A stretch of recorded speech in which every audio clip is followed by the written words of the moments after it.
안녕하세요, 이세입니다. 오늘 날씨가 너무 좋아서요. 저희 동네 공원으로 나왔어요. 보이는 길, 저희 그 동네 그 공원길인데 너무 좋죠. 막 벌써 막 낙엽 같은 것들이 시작됐어요. 바람 잘 불고, 오늘 일하는 것 같지 않고 정말 놀러 나온 것 같아요. 오늘 이렇게 좋은 기분에서 여러분들과 함께 할 이야기는요, 나이스하게 거절하기. 보통 우리 거절하는 거 힘들어 하시는 분들 많죠. 그래서 그분들을 위해서 어떻게 하면 인간관계를 망치지 않고 깨뜨리지 않고 나도 마음의 상처를 입지 않고 나이스하게 거절할 수 있는지 여기에 대해서 몇 가지 함께 이야기를 나눠보도록 하겠습니다. 먼저 거절하지 못해서 참 힘들어하는 사람들의 사례를 몇 가지 들어볼게요. 예전에 이제 제가 직장 생활할 때 이제 함께 일했던 부하 직원들 중에 있었던 일인데요. 그 친구는 굉장히 일을 성실하게 해요. 그런데 누구한테 정말 거절을 못하는 성격이었어요. 그래서 일을 다 떠맡아요. 그리고 그 사람이 거절을 못한다는 거 알기 때문에 누구나 도와달라는 사람이 그렇게 많았어요. 그런데 결국 어떻게 됐나 하면 사람의 이제 에너지라는 게 한계가 있잖아요. 그러니까 거절 못해서 계속 이렇게 일을 받다 보니까 자기 일만 많아지는 거예요. 그러니까 일정에 맞춰서 이렇게 딱딱 떨어지게 일을 하는 게 사실 쉽지 않겠죠. 그래서 일을 이렇게 데드라인에 못 맞추는 경우들이 자꾸 생겨났어요. 그러니까 사람은 좋고 열심히 하고 맨날 야근하고 성실하긴 한데 실제로 일을 잘한다라는 평가를 받지 못하는 친구가 있었어요. 그러니까 그 친구를 보면 항상 그게 안타까워서 몇 번 얘기를 했었는데 어떻게 싫다고 어떻게 도와줘야지 어떻게 거절을 하냐. 이런 마음이라서 늘 이제 그렇게 힘들어하던 친구가 있었고, 또 한 케이스는 어떤 케이스인가 하면 일을 이렇게 좀 까탈스럽게 잘하는 친구가 있었어요. 그러니까 그 직원은, 일을 갖다 이렇게 시간 내에 이렇게 빨리빨리 쳐내는 친구도 있잖아요. 그래서 그 친구한테도 누군가가 이제 도움을 요청하는, 이제 일을 빨리빨리 하니까 도움을 요청하는 사람들이 많았어요. 그런데 이 친구도 잘 거절을 하지 못하는 스타일인데, 거절하지 않고 일을 받아서 해주긴 해주는데, 막 짜증 내면서, 막 싫은 소리 하면서, 막 입 대빨 내밀면서, 이렇게 해주는 거예요. 그러니까 항상 이렇게 인상을 쓰고 있는 거죠. 그래서 그 사람의 도움을 받으면서도 그 사람을 주위 동료들이 별로 좋아하지 않았어요. 그러니까 이게 첫 번째 사례, 두 번째 사례는 굉장히 거절을 못해서 본인 스스로가 직장 생활에서 손해보는 경우, 사회생활에서 손해보는 대표적인 케이스거든요. 그리고 이제 한 가지만 더 예를 들어드리면, 이거는 저희 다른 지인의 회사에 있는 직원 얘기인데요. 그 직원이 원래 그 회사에 들어오기 전에, 중소기업인데 그 회사에 들어오기 전에 커피 바리스타를 했었대요. 그래서 커피를 굉장히 이제 핸드드립 커피를 잘 내리는 거예요. 그래서 이제 직원이 많지도 않고, 이래서 이 친구는 이제 자기가 커피를 잘 내리니까 자기가 이제 처음에 점심 식사 끝나고 들어오면 커피 사지 마세요. 제가 들어가서 이거 내릴게요, 커피. 이래가지고 이제 커피를 내리기 시작을 한 거예요. 그랬는데 어느 만큼 지나다 보니까 이게 이제 너무 당연한, 직원들 사이에서 당연하게 왜 커피 안 내려? 커피 줘. 막 이렇게 된 거죠. 약간 황당하게. 그리고 또 이 친구는 뭐 그런 탕비실 정리나 이런 게 안 돼 있는 꼴을 못 봐서 본인이 직접 청소 다 하고. 그리고 누가 이제 윗분들이 이제 그렇게 깔끔하고 이제 막 정확한 성격이니까 뭘 시키면 그냥 약간 좀 왜 그런 거 있잖아요. 공적인 거, 사적인 거 약간 경계선에 있는 그런 심부름. 그런 것도 막 어쩔 수 없이 이제 다 하다 보니까 나중에 본인이 너무 이게 잡스러운 업무들이 많아진 거죠. 그런데 그걸 그때 얘기를 했으면 괜찮은데, 누가 뭘 해달라는 거 거절을 못하니까 계속 하다가 속으로 마음이 힘들어지고, 그 다음에 불만이 쌓이고, 결국 그래서 회사를 그만뒀대요. 그러니까 이제 저희 지인이 거기 사장이신데, 아니 왜 진작 말을 하지? 난 좋아서 하는 줄 알았지. 괜히 아까운 직원을 놓쳤다고 투덜대시더라고요. 그 직원이 좋아서 그거를 했을 리가 없을 것 같은데 그냥 아무 말 안 하고 해주면 그거를 합리화시키는 거예요. 그걸로 인해서 혜택을 보는 사람들이. 커피 내리는 거 좋아해. 취미야, 원래 커피 내리는 게. 이렇게 생각할 수도 있는 거잖아요. 그리고, 쟤는 지저분한 꼴을 못 봐서 본인이 알아서 저렇게 청소를 해. 라든지. 이렇게. 아니면 다른 사람 시키는 것보다 이 사람 시키는 게 더 잘하니까 계속 그 사람을 시키게 되는 거예요. 그래서, 사례 세 가지에서 제가 말씀드리고 싶은 건 뭔가 하면, 싫습니다. 그건 안 되겠는데요? 라고 얘기하지 않으면 결국 자기가 유능한 사람도 못 되고 그 다음에 어떤 권리도 못 찾고, 그리고 사람 관계도 오히려 깨지고, 그렇게 되는 거예요. 그래서 정말 아주 갈등이 작을 때, 정말 갈등이 아주 시작할 단계에 정확하게 얘기하는 거, 그게 가장 지혜로운 방법이랍니다. 그래서 거절을 제대로 할 수 있는 방법 몇 가지를 함께 나눌게요. 첫 번째는 뭔가 하면요, 거절은 잘못하는 거다, 거절하는 건 나쁜 거다라는 오해를 하지 않는다가 첫 번째예요. 거절하는 건 나쁜 거 아니에요. 거절하는 게 친절한 거죠. 이거는 이래서 안 된다, 내가 당신한테 이거를 해줄 수는 없다, 이런 이유 때문에를 아주 나이스하게 얘기를 해주는 거죠. 그건 친절한 거죠. 설명해 주는 거니까. 그거를 나쁜 거라고, 그렇게 하면 저 사람이 굉장히 마음의 상처를 입을 거라고 그렇게 생각하지 마세요. 거절 당하면 기분이 나쁠 수도 있겠지만, 그래 못해줘, 오케이 알았어, 그러면 뭐 내가 하든지 아니면 다른 사람한테 부탁할게 라고 하면 되는 거죠. 그래서 실질적으로 아주 나이스하게 그렇게 거절하는 건 나쁜 게 아니다, 거절에 대해서 거절하면 안 되는 거, 나쁜 거라는 오해를 하지 않는 게 첫 번째 단계고요. 두 번째 뭔가 하면, 기분 나쁘지 않게 거절하는 방법이 굉장히 중요해요. 우리는 왜 바디랭귀지가 이렇게 언어로 하는 것만큼 중요하다고 얘기하잖아요. 근데 그 거절 못하는 사람의 굉장히 큰 특징은 뭔가 하면, 거절하고 싶은데 거절 못하고 입 이렇게 나오고 인상 쓰고 막 투덜거리는, 이걸로 이제 자기는 이게 싫다고 표현을 했다라고 생각을 하는 거예요. 그런데 실제로 부탁하는 사람 입장에서 그런 건 그냥 무시해서 넘겨요. 왜냐하면 사람은 누구나 자기 위주로 생각을 하기 때문에 그걸 갖다가 저 사람이 싫어서 막 그런 거다라고 구체적으로 신경 써서 생각하지 않는답니다. 그래서 거절의 가장 중요한 건 뭔가 하면, 직접적으로 언어로 얘기를 해야 되고 정중한 태도를 보여줘야 돼요. 정중하게 거절하는 거, 그게 요령입니다. 예를 들어 볼게요. 선배가 이제 김대리가 있는데, 이제 김 과장이 오후 시간 내내 어딜 가서 노는지 어쩌는지 없어졌다가 한 오후 5시쯤 들어와가지고 김대리를 막 부르더니, 이거 오늘까지 해야 되는 일인데 시간이 지금 벌써 오후 5시니까 자, 김대리가 이거 자료 이거 좀 뽑아서 정리를 해줘 라고 부탁을 했어요. 자기 일을 떠넘긴 거죠. 그러면 김대리는 뭐라고 해야 될까요? 아니, 그냥 실컷 놀다 들어와가지고 이거 저한테 떠넘기시면 안 되죠, 이렇게 얘기할 수 없잖아요. 그 직장 인간관계인데. 그렇다고 해서 싫습니다, 못하겠는데요, 이렇게 얘기하는 것도 굉장히 무례해 보일 수 있잖아요.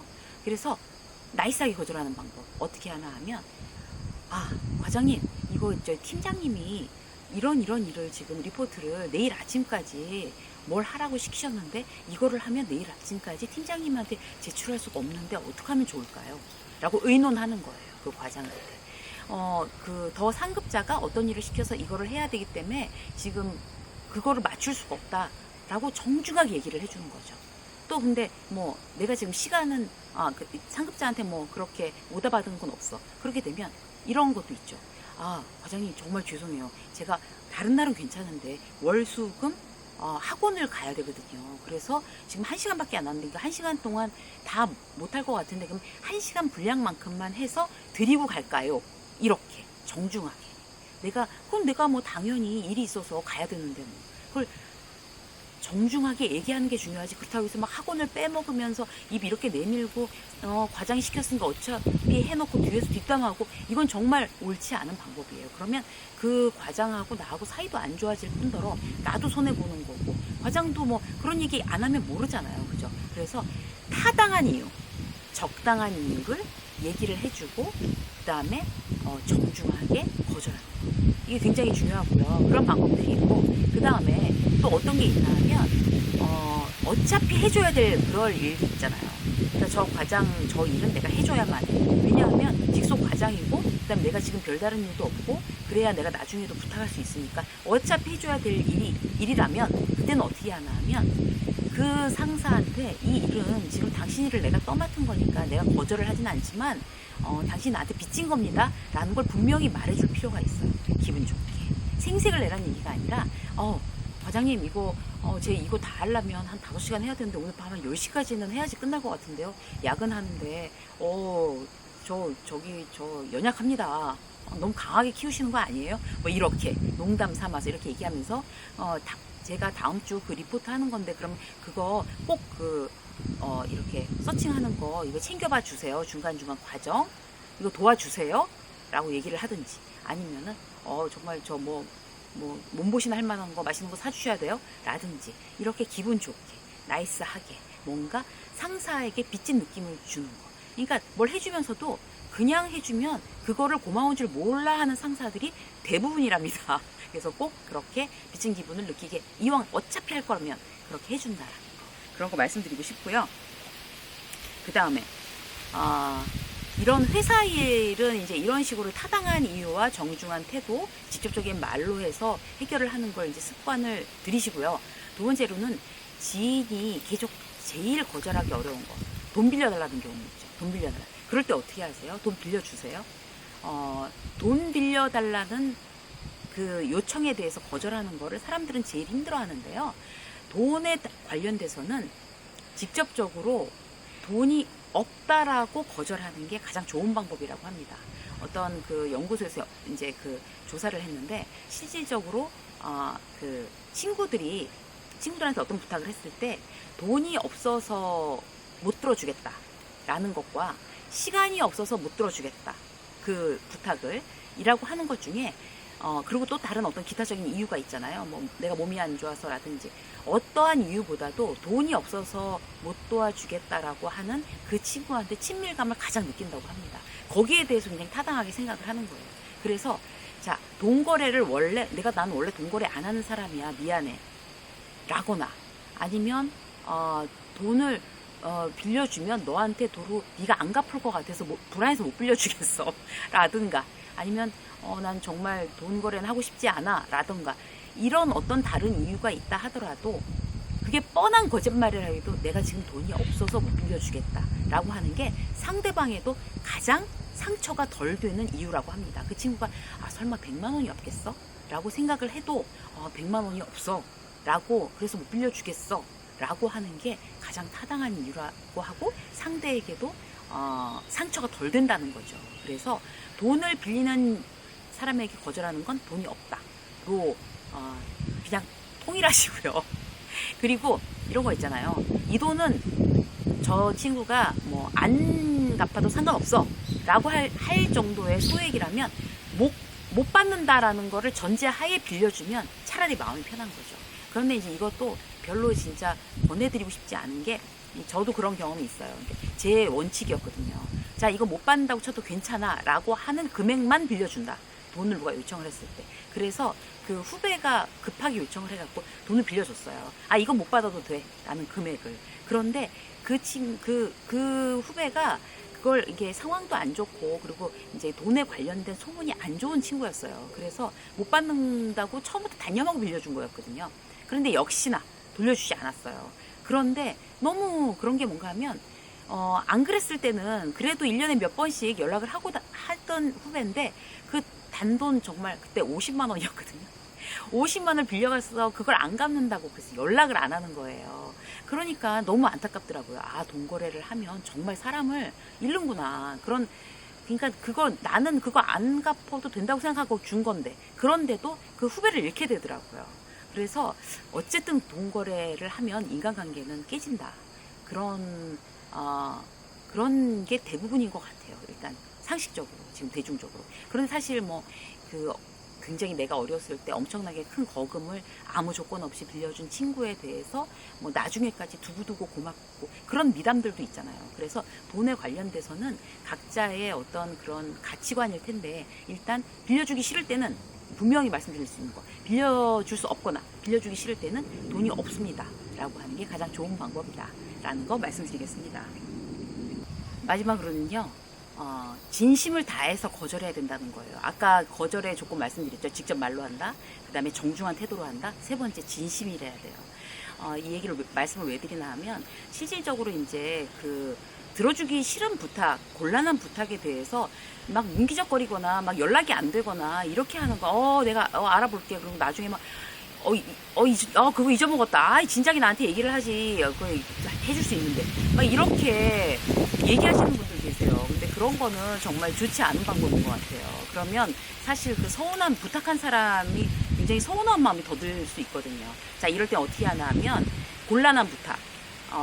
곤란한 부탁이라는 게 예를 들어서 이제 누구를 소개를 달라고 하는데 그분한테 이제 무리한 어떤 뭐 상품을 뭐 팔아달라거나 아니면 뭐 거래처를 연결시켜 달라거나 무리한 부탁을 하려고 그 힘 있는 사람을 소개해 달라고 했을 경우에는 내가 원망을 듣고 굉장히 내가 그분한테 결례를 할 수 있는 그런 상황이잖아요. 그러면 아예 대놓고 얘기를 하는 거예요. 그러면 그분이 너무 곤란해 하실 것 같아서 내가 소개해 주긴 굉장히 어렵다, 미안하다 라고 정면에서 얘기를 해주는 게 굉장히 중요합니다.